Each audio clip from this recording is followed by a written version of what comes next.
जरा सोचो क्या होगा अगर आपसे आपकी लाइफ के 40 साल ले लिए जाएं, जिससे आप सिर्फ 3 दिन में जवान से बूढ़े हो जाएंगे। ऐसा ही कुछ होता है हमारी आज की मूवी पैराडाइज में। ये एक जर्मन मूवी है, लेकिन आपको इंग्लिश की डबिंग के साथ नेटफ्लिक्स पर मिल जाएगी। कहानी की शुरुआत में हमें फ्यूचर दिखाया जाता है। यहाँ पर एओन नाम की एक $1 बिलियन कंपनी है जो एक ऐसी टेक्नोलॉजी को डिस्कवर कर चुकी है जिसमें ह्यूमंस अपनी लाइफ स्पेन यानी अपनी उम्र को डोनेट कर सकते हैं। यहाँ पर अगर आपको एक परफेक्ट ऑनर मिल जाए तो कोई भी इंसान फिर से जवान हो सकता है। इसके साथ हम इस कंपनी के एक ब्रोकर मैक्स को देखते हैं जो अपने एक क्लाइंट के घर पर है। यहाँ पर मैक्स 18 साल के एक लड़के को उसकी लाइफ के 15 साल डोनेट करने के लिए कहता है, जिसके बदले में कंपनी उसे 7 लाख रुपए देगी। लड़का पहले से ही परेशान था, वो फैसला नहीं कर पा रहा था, लेकिन मैक्स के समझाने पर वह 7 लाख की ऑफर के लिए मान जाता है, क्योंकि मैक्स उसे कहता है कि जब उसने ये शुरू किया था उसने भी अपनी लाइफ के 5 साल डोनेट किए थे, जिससे वह यूनिवर्सिटी की फीस भर देता था। लेकिन इस लड़के को इतने पैसे मिलेंगे कि ये और उसकी फैमिली बहुत बढ़िया जिंदगी जी पाएंगे। उसके बाद मैक्स वहाँ से निकल जाता है। ये एक तरह का बैकवर्ड एरिया था, यहाँ पर सिर्फ गरीब लोग रहा करते थे। मैक्स अपनी सीनियर एरिक को कॉल करता है और उसको डील के बारे में बताता है, जो उसे जल्द से जल्द ऑफिस आने के लिए कहती है। रास्ते में हम देखते हैं कि यह शहर गरीब और अमीर लोगों में बटा हुआ है। उस कंपनी के हेडक्वार्टर के पास रहने वाले लोग आगे आकर डोनेशन का विरोध कर रहे थे। मैक्स ऑफिस पहुंच जाता है। यहाँ एरिक उसे लेकर एक इवेंट पर जाती है जो ऑफिस में हो रहा था। यहाँ पर मैक्स को एम्प्लॉय ऑफ द ईयर का अवार्ड दिया जाता है क्योंकि उसने 280 साल की सेल की थी। अब जब कोई भी मैक्स का क्लाइंट बनता था वह डोनेशन के बाद काफी सेटिस्फाइड रहता था। तभी वहाँ इसी कंपनी की सीईओ सोफिया टाइनर्स आई और वो भी मैक्स को कांग्रेस करती है। सोफिया यहाँ पर अपनी कंपनी और इस टेक्नोलॉजी की तारीफ करने लगती है। वे कहती है कि क्या होगा अगर पास्ट में गुजर चुके साइंटिस्ट को इस टेक्नोलॉजी से जवान कर दिया जाता, वो क्या क्या डिस्कवर कर सकते थे और ये दुनिया बिल्कुल बदल जाती। लेकिन उस वक्त तो डोनेशन पॉसिबल नहीं था, लेकिन अब वह ईओ की तरफ से 15 साइंटिस्ट को उसके सक्सेसफुल ऑनर्स मिल चुके हैं, जो इस वक्त एओन की क्लिनिक पर अपनी नई जिंदगी शुरू कर चुके हैं, जिससे वो दुनिया को अपनी नई रिसर्च से बहुत आगे ले जाएंगे। वो कहती है कि अभी तो हम सिर्फ इंसानों को जवान कर रहे हैं, लेकिन बहुत जल्द हम एक ऐसी टेक्नोलॉजी लेकर आएंगे जिससे इंसान अमर हो जाएंगे। तभी हम यूको के क्लिनिक पर उन 15 साइंटिस्ट को देखते हैं जो अब फिर से जवान हो चुके थे। लेकिन तभी वहाँ पर एक आदमी उन साइंटिस्ट को रोकने लगता है और एक एक करके सबको मार डालता है। उसके बाद एडम ग्रुप का साइन बनाकर वहाँ से चला जाता है। तब हमें पता चला कि यूको एडम ग्रुप नाम की एक टेररिस्ट ग्रुप से खतरा है जो इस टेक्नोलॉजी को खत्म करना चाहता है, क्योंकि इसकी वजह से गरीब इंसान सिर्फ भेड़ बकरियों की तरह बनते जा रहे हैं और इस टेक्नोलॉजी के चलते हुए और गरीब लोगों को पैसे का लालच देकर उनकी जिंदगी छीनी जा रही है। रिफ्यूजी कैंप से छोटे बच्चों को उठाकर उनकी सारी लाइफ स्पेन ली जाती है और उन्हें मरने के लिए छोड़ दिया जाता है। ये सब देखकर सोफिया बहुत गुस्सा थी। वो जानना चाहती थी कि उनके क्लिनिक पर ये कैसे हुआ। तब उसे एक नो नाम का आदमी मिलता है जो सोफिया की ऑपरेशन एजेंसी का न्यू हेड था। वो बताता है कि इस आदमी ने 4 महीने पहले ही ऑन में आगे नर्स ज्वाइन किया था, इसीलिए अगर इस तरह के अटैक्स को रोकना है तो उसे उन सब एम्प्लॉयज की बैकग्राउंड चेक करनी होगी जो इस वक्त ईयू में काम कर रहे हैं। जिस पर सोफिया जल्दी से जल्दी कोई जवाब तलाश करने के लिए कहती है, क्योंकि इस इंसिडेंट की स्टेटमेंट उसे देनी होती है। तभी हम मैक्स और उसकी वाइफ एलिना को देखते हैं। यह दोनों शहर के बीचों बीच एक लग्जरी अपार्टमेंट में रहते हैं, लेकिन मैक्स लेक के पास घर में रहना चाहता है और वह अपनी रिटायरमेंट का वेट नहीं कर सकता। वो चाहते हैं उनके जो बच्चे हों वो लेक पास खेलें। अगले दिन मैक्स एलिना को लेकर उसके पेरेंट्स के घर जाता है। यहाँ पर हमें पता चला कि ईओन कंपनी की वजह से कुछ लोगों के खाने पीने की हर चीज पर बैन लग चुका था और यहाँ तक कि वह मीट भी नहीं खा सकते थे। एलिना के डैडी एडम ग्रुप को सपोर्ट करते थे, जिस वजह से मैक्स और उनकी बनती नहीं थी। मैक्स स्टीफन से कहते हैं कि इस टेक्नोलॉजी से तुम्हें भी जवान किया जा सकता है, ये दुनिया की भलाई के लिए है। लेकिन स्टीफन कहता है कि उसके लिए कितने पैसे चाहिए होंगे। मुझे जवान होने के लिए जितने पैसे चाहिए तुम अपनी सारी जिंदगी में इतना नहीं कमा पाओगे। इस कंपनी की वजह से अमीर और अमीर होने लगे हैं और गरीब और भी गरीब होता जा रहा है। रात में ये दोनों उनके घर से वापस ही आ रहे होते हैं। ये लोग अभी घर के पास ही जा रहे होते हैं कि इनको एक आग नजर आई और पास जाने पर पता चलता है कि ये आग उनकी बिल्डिंग में लगी थी और उनकी बिल्डिंग में सिर्फ उनके अपार्टमेंट को ही आग लगी थी, जो इन दोनों के लिए एक पूरे सपने की तरह था। मैक्स एलिना को लेकर उनकी लॉयर के पास जाता है। यहाँ पर वह बताती है कि इंश्योरेंस कंपनी ने बताया है कि शॉर्ट सर्किट की वजह से नहीं, कोई फ्लेम या कैंडल की वजह से आग लगी है और हो सकता है कि तुम लोगों ने जाने से पहले कोई कैंडल जलती छोड़ दी हो। जिस पर एलिना कहती है कि उसे अच्छी तरह से याद है कि उसने हर चीज को बंद किया था, लेकिन लॉयर कहती है कि यह बातें बेबुनियाद हैं, हम कोर्ट में प्रूफ नहीं कर सकते। इस बात पर मैक्स को काफी गुस्सा आता है, लेकिन लॉयर उसे बताती है कि मसला उससे भी बड़ा है। क्या तुम्हें एलिना ने बताया नहीं कि इस अपार्टमेंट को लेने के लिए उसने अपनी लाइफ स्पेन को गिरवी रखवाया था। यह सुनकर मैक्स के होश उड़ जाते हैं, क्योंकि वह बताती है कि उस पर 2.5 लाख मिलियन यूरोस का कर्जा है। मैक्स एलिना से पूछता है कि उसने यह बात उससे क्यों छुपाई, क्योंकि वो जानता है कि 2.5 लाख मिलियन यूरोस का मतलब है कि बैंक उसकी जिंदगी के 40 साल उससे ले लेगी। मैक्स लॉयर से कहता है कि जिस आदमी से उसने कर्जा लिया था उसने तो उसकी जिंदगी के कुछ भी साल नहीं लिए। लॉयर मैक्स से कहती है कि जिससे तुमने कर्जा लिया था वो अब मर चुका है और उसका और कोई मैच नहीं है, जिस पर यह सब लाइफ स्पेन एलिना को ही देना होगा। लेकिन मैक्स किसी भी कीमत पर अपनी वाइफ की लाइफ स्पेन डोनेट नहीं करवाना चाहता था, लेकिन इसके पास और कोई रास्ता भी नहीं था। वहाँ से बाहर आते हुए एलिना को पुलिस अरेस्ट कर लेती है, क्योंकि मैक्स को लगता है कि वह कंट्री से भाग जाएगी। तो मैक्स एलिना से कहता है कि वह कोई ना कोई रास्ता निकाल लेगा, इसीलिए वो इयॉन के हेडक्वार्टर जाता है और सोफिया से मिलता है और वह उससे कहता है कि उसे 2.5 मिलियन जॉर्ज का लोन चाहिए, उसकी वाइफ मुसीबत में है। जिस पर सोफिया उसे उसके डॉक्यूमेंट सबमिट करवाने को कहती है ताकि वह उसके लिए कुछ कर पाए। मैक्स और उसकी लॉयर मॉर्निंग में एलिना से मिलने आते हैं, क्योंकि आज एलिना से उसकी लाइफ के 40 साल ले लिए जाएंगे। मैक्स लॉयर से कहते हैं कि वो सोफिया का वेट कर रहा है, उसने कहा था कि वो कुछ करेगी, लेकिन उसकी लॉयर उसे कहती है कि वो कुछ नहीं करने वाली, उसने घंटे ऐसे लोगों को इंतजार करवाया है। मैक्स और लॉयर हॉस्पिटल के अंदर जाते हैं। यहाँ मैक्स एलिना से मिलना चाहता था, लेकिन उसे मिलने की इजाजत नहीं दी जाती। वह बस एलिना को देखना चाहता था, इसीलिए वह वहाँ से भागकर एलिना के तरफ जाता है, लेकिन उसे सोफिया की पर्सनल सिक्योरिटी इंचार्ज लोना रोक लेती है। तभी एलिना को कोर्ट के ऑर्डर सुनाए जाते हैं और जब सोफिया घर से बाहर निकल कहीं जा रही होती है तो मैक्स भी उसका पीछा करता है। एक जगह पर पहुंचकर सभी वहां रुकते हैं, लेकिन सोफिया सिक्योरिटी को वहीं रुकने के लिए कहती है। मैक्स के पास यही मौका था। मैक्स सारी रात उसके घर के बाहर गुजार देता है और सुबह को वो अपनी गाड़ी में ग्रैब आर्ट की तरह जाती है, लेकिन सिक्योरिटी को वहीं रुकने के लिए कहती है। मैक्स के पास यही मौका था। वह ग्रैब आर्ट में जाकर पीछे से सोफिया पर अटैक कर देता है और वो भी उसे मारती है, लेकिन मैक्स उसे बेहोश करके वहाँ से ले जाता है और एडम ग्रुप का साइन बनाकर चले जाते हैं और सोफिया को साथ ले जाता है। उसके बाद वो एलिना के पास उस हॉस्पिटल में जाते हैं। यहाँ पर वह एक नर्स थी। वो एलिना को अपने साथ चलने के लिए कहता है, लेकिन वो मैक्स के साथ नहीं जाना चाहती थी, क्योंकि ऐसे मैक्स लाइफ में आगे नहीं जा पाएगा। लेकिन मैक्स उसे कहता है कि उसके पास एक रास्ता है जो एलिना को ठीक कर सकता है और उसे अपने साथ ले जाता है और वो सोफिया को बांधकर एक वर्कशॉप पर लेकर आता है। यहाँ पर वह एलिना को सोफिया टाइन्स दिखाता है। यह वही औरत थी जिसने एलिना से उसके 40 साल चुराए थे। यहाँ दूसरी तरफ सोफिया की सिक्योरिटी टीम इस मामले को देख रही थी। यहाँ पर लोना नोवाक से रिपोर्ट मांगती है। वो कहता है कि उसे ये एडम ग्रुप का काम नहीं लगता। वो लोग किसी को किडनैप नहीं करते, बस मार डालते हैं। वो लोना को वो कार दिखाता है जो उसकी किडनैपिंग में जुड़ी हुई थी, लेकिन वह एक फेक क्रेडिट कार्ड से ली गई थी और वह कुछ ही दिन पहले ली गई थी, जिसे किसी मैक्स टॉमा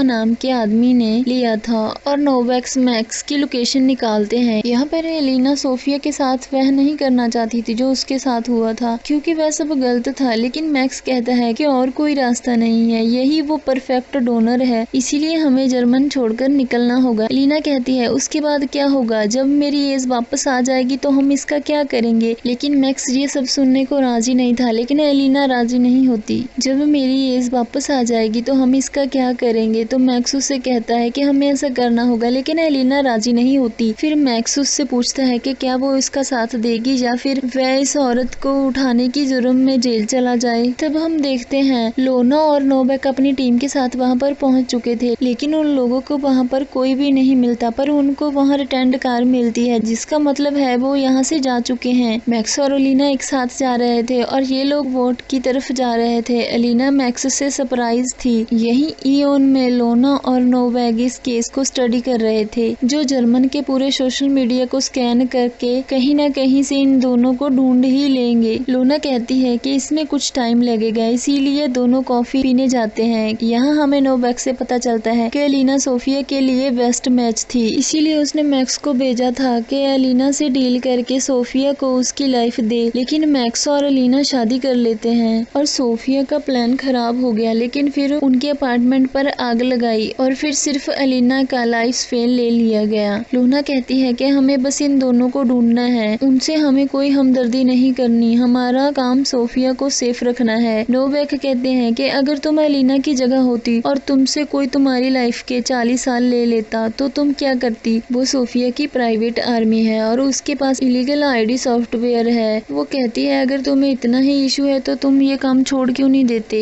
जिस पर नोवैक कहता है कि मैं तो बस यहाँ पैसों के लिए काम करता हूँ। और लोना बताती है कि वो सोफिया की जवानी से उसके साथ है। इस वक्त लोना की एज 64 इयर्स थी, लेकिन सोफिया ने उसे जवान रखा हुआ है। लेकिन वो नोवैक को इस केस पर फोकस करने के लिए कहती है। तभी हमें मैक्स और अलीना दिखाए जाते हैं जो लिथुआनिया की तरफ जा रहे थे। अलीना मैक्स से कहती है कि वो बिल्कुल ही उम्मीद खो चुकी थी, लेकिन अब उसे लगता है कि सब ठीक हो जाएगा। वहीं पर नोवैक को एक फोटो के बैकग्राउंड में यह दोनों नजर आ जाते हैं और वह ये बात लोना को बता देता है। यहाँ मैक्स और एलिना एक फैमिली को देखते हैं जिनके 2 बच्चे थे। एलिना बच्चों को देख रही थी क्योंकि वो माँ बनना चाहती थी, लेकिन उसके सामने एक मुसीबत आ गई थी।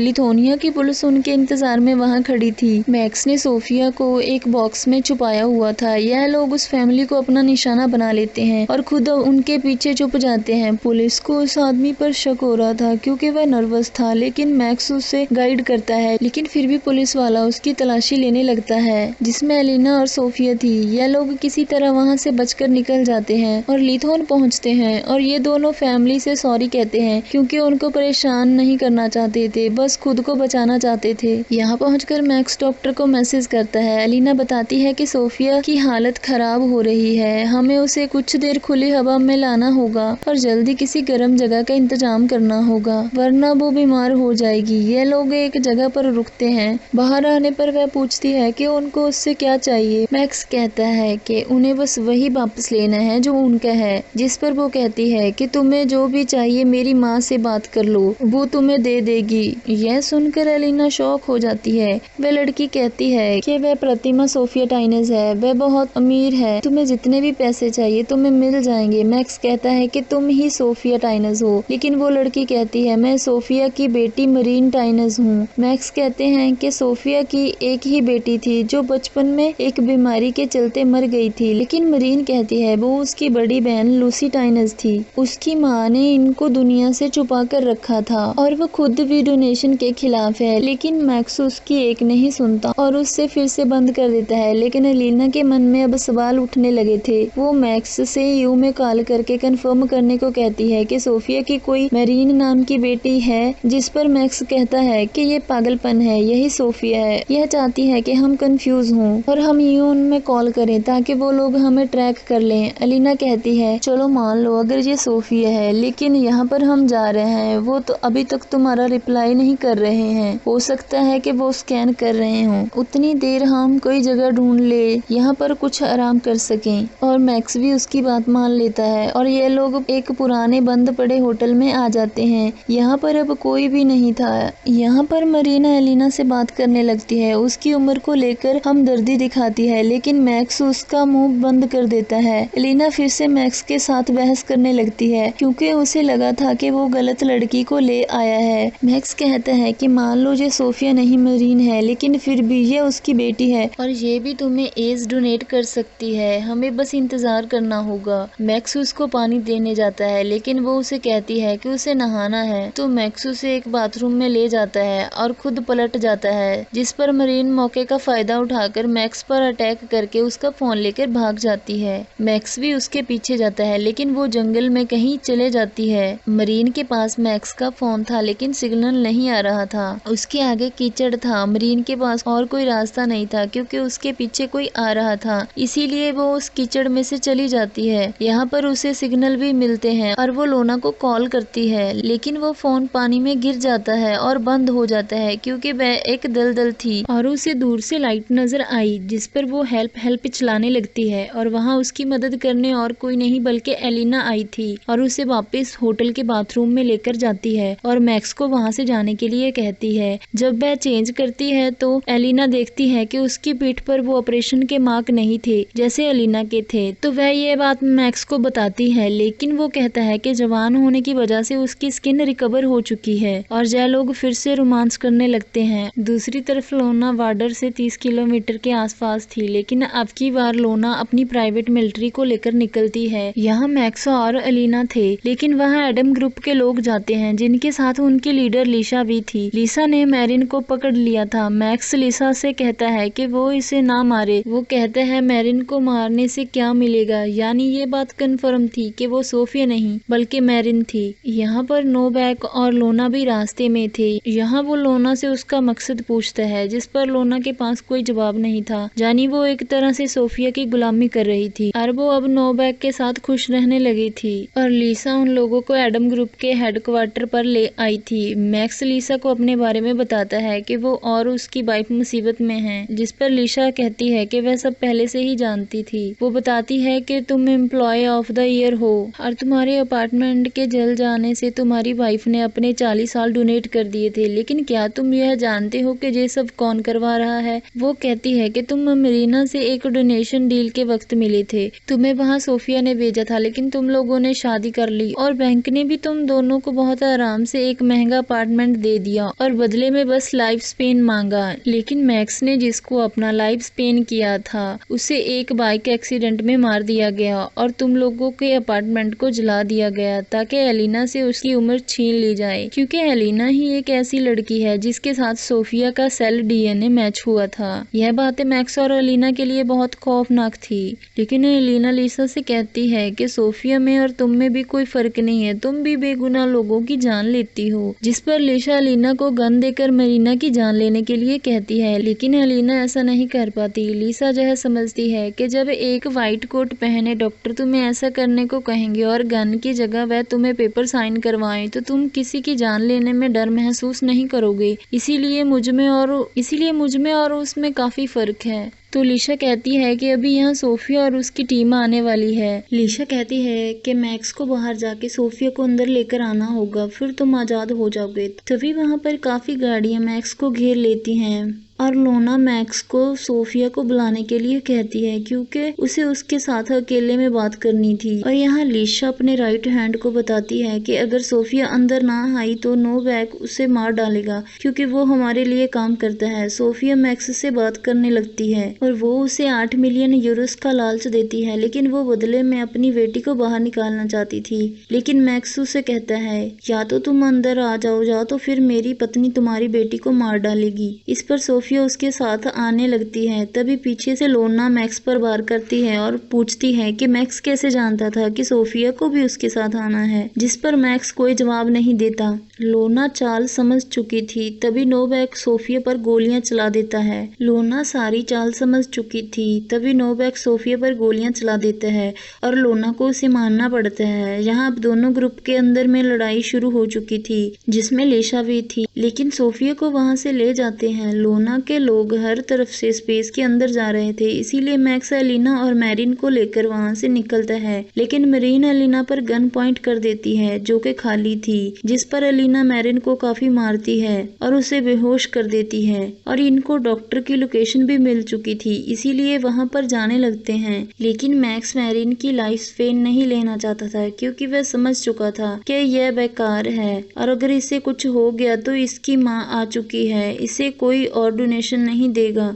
लेकिन एलिना ऐसा नहीं सोच रही थी, उसे बस अपनी जिंदगी से मतलब था क्योंकि उसके साथ भी बहुत गलत हुआ था। सोफिया ने उससे उसका बच्चा छीन लिया था। मैक्स उसे काफी समझाता है, लेकिन एलिना उसे गाड़ी से उतरने को कहती है और कहती है अगर तुम नहीं उतरे तो वो अपनी जान दे देगी। तो मैक्स गाड़ी से बाहर निकल जाता है और एलिना आगे बढ़ती है और डॉक्टर भर के पास पहुंच जाती है। वो लोग मैरिन को अंदर लेकर जाते हैं। मैक्स के पास से एक बस गुजरती है जिसमें जिसमें काफी बच्चों को ले जाया जा रहा था। यह बस भी डॉक्टर की ही थी। एलिना को उसकी लाइफ वापस मिल गई थी और वहाँ पर रिफ्यूज के बच्चों को देखते ही बच्चों को खरीद लिया जाता था और उनकी लाइफ खींच लिया जाता था। यह देखकर एलिना भी वहाँ से चली जाती है। सुबह को हम मैरीन को देखते हैं जिसकी उम्र के 40 साल ले लिए गए थे और उसे एक ट्रक वाला मिलता है जो उसे लिफ्ट देता है। मैक्स चलते चलते रिफ्यूजी कैंप तक पहुंच जाता है। यहाँ हम लोना को देखते हैं जो सोफिया की जैकेट लिए नो बैग के बारे में सोच रही थी और वह ये सब छोड़कर वहाँ से चली जाती है।